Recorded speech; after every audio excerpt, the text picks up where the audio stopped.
നമസ്കാരം. 2025 ജനുവരി മാസം മുതൽക്കുള്ള ആദ്യത്തെ പെൻഷൻ വിതരണമാണ് സംസ്ഥാനത്ത് ആരംഭിക്കുന്നത്.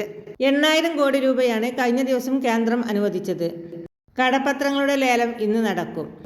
വരാൻ പോകുന്ന ബജറ്റിന്റെ മുന്നോടിയായി പെൻഷൻ കുടിശ്ശികയും മറ്റ് ആനുകൂല്യങ്ങളും വിതരണം ചെയ്യുവാനാണ് സർക്കാരിന്റെ തിരക്കിട്ട നീക്കം.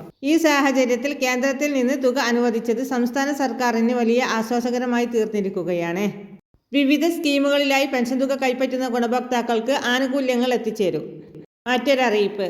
എംപ്ലോയീസ് പ്രൊവിഡന്റ് ഫണ്ട് ഓർഗനൈസേഷന്റെ കീഴിൽ വരുന്ന സ്വകാര്യ മേഖലയിലെ ജീവനക്കാരുടെ മിനിമം പെൻഷൻ വർദ്ധിപ്പിക്കണമെന്ന ആവശ്യം കേന്ദ്ര സർക്കാർ പരിഗണിച്ചേക്കും എന്നുള്ളതാണ് സൂചന. ഇത് സംബന്ധിച്ച പ്രഖ്യാപനം കേന്ദ്ര ബജറ്റിൽ ഉണ്ടായേക്കും.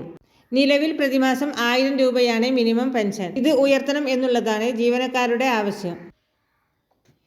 2014 സർക്കാർ ഏറ്റവും കുറഞ്ഞ പ്രതിമാസ പെൻഷൻ 1000 രൂപയായി നിശ്ചയിച്ചിട്ടും 36 ലക്ഷത്തിൽ അധികം പെൻഷൻ ഗുണഭോക്താക്കൾക്കും ഇപ്പോഴും ഈ തുകയേക്കാൾ കുറവാണ് ലഭിക്കുന്നത് എന്ന് പെൻഷൻകാരുടെ സംഘടന ധനമന്ത്രിയുമായുള്ള കൂടിക്കാഴ്ചയിൽ അറിയിച്ചിരുന്നു.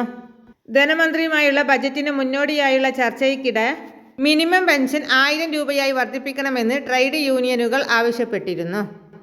മാസശമ്പളക്കാരുടെ പ്രധാന ആനുകൂല്യങ്ങളിലൊന്നാണ് EPM. ജീവനക്കാർ അവരുടെ പ്രതിമാസ വേതനത്തിൽ നിന്ന് ഒരു ഭാഗം EPM അക്കൗണ്ടുകളിലേക്ക് നിക്ഷേപിക്കേണ്ടതുണ്ട്. തൊഴിലുടമകൾ തുല്യതുക സംഭാവനയും ചെയ്യുന്നു. ഇതിനു പുറമെ സർക്കാർ കാലാകാലങ്ങളിൽ തീരുമാനിക്കുന്ന ഒരു നിശ്ചിത പലിശ നിരക്ക് ഈ നിക്ഷേപത്തിന് ലഭിക്കുകയും ചെയ്യും.